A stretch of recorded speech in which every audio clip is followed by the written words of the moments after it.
Alléluia.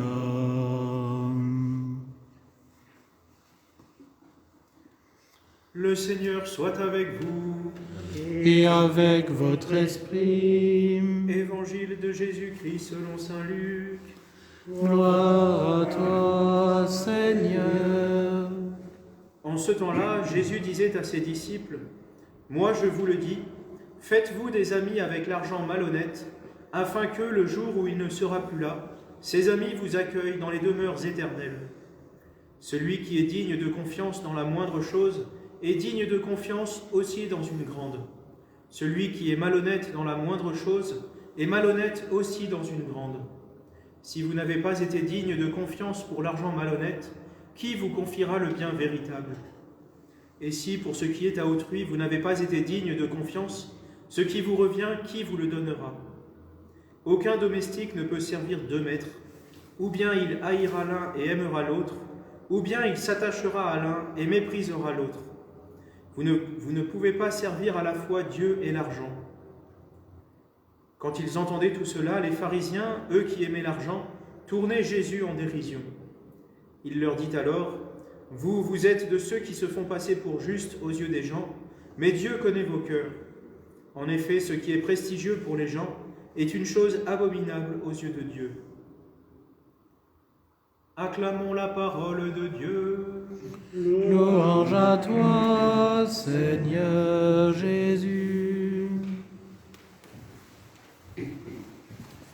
Chers frères et sœurs, aujourd'hui, Jésus nous dit dans l'Évangile, « Faites-vous des amis avec l'argent malhonnête, afin que le jour où il ne sera plus là, ces amis vous accueillent dans les demeures éternelles. » Faites-vous des amis avec l'argent malhonnête. On a l'impression que Jésus nous demande de toucher à de l'argent sale et de, en quelque sorte, faire comme les gangsters, blanchir l'argent et nous faire des amis avec cet argent mal acquis. Mais plutôt que argent sale, argent malhonnête signifierait plutôt l'argent trompeur, l'argent qui n'est pas fiable, qui n'est pas digne de confiance.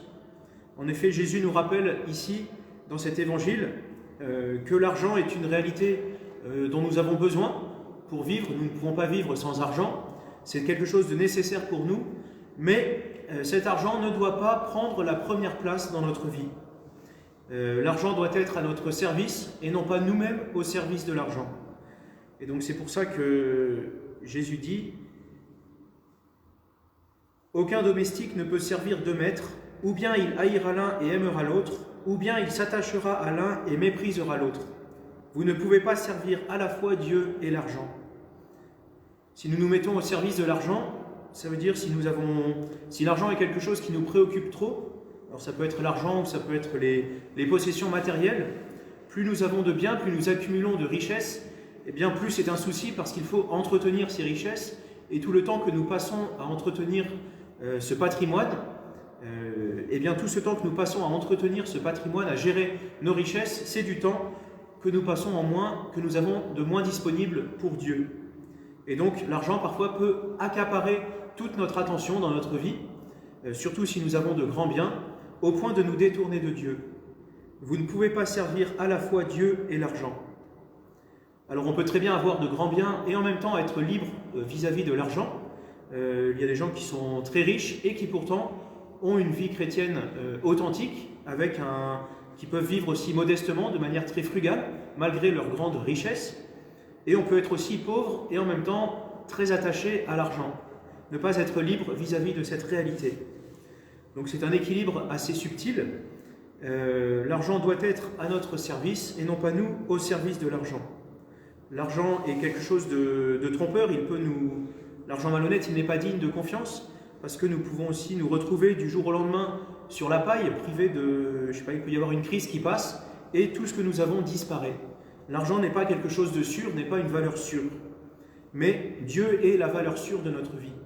Parce que tout ce que nous faisons de bon sur la terre, comme dit Jésus dans un autre évangile, tout ce que nous faisons de bon sur la terre nous permet d'emmagasiner des trésors dans le ciel et des trésors qui, eux, ne périssent pas. Eh bien, chers frères et sœurs, sachons demander au Seigneur la grâce de discerner aujourd'hui, où en suis-je dans mon rapport à l'argent, aux biens matériels, à la possession? Est-ce que, quand bien même j'aurai beaucoup ou peu de biens, est-ce que je suis libre par rapport à ces biens, ou bien est-ce que ces biens, en quelque sorte, m'enferment, m'empêchent de réaliser pleinement ce que je suis? Est-ce que ces biens, j'aurais envie de citer la parole des inconnus, tout bien que tu détiens est un souci qui te retient, et donc ça a quelque chose de vrai. En quoi les biens que je possède, sont un souci qui me retient pour m'empêcher et qui m'empêche de marcher pleinement sur la voie de Dieu, la voie du Seigneur?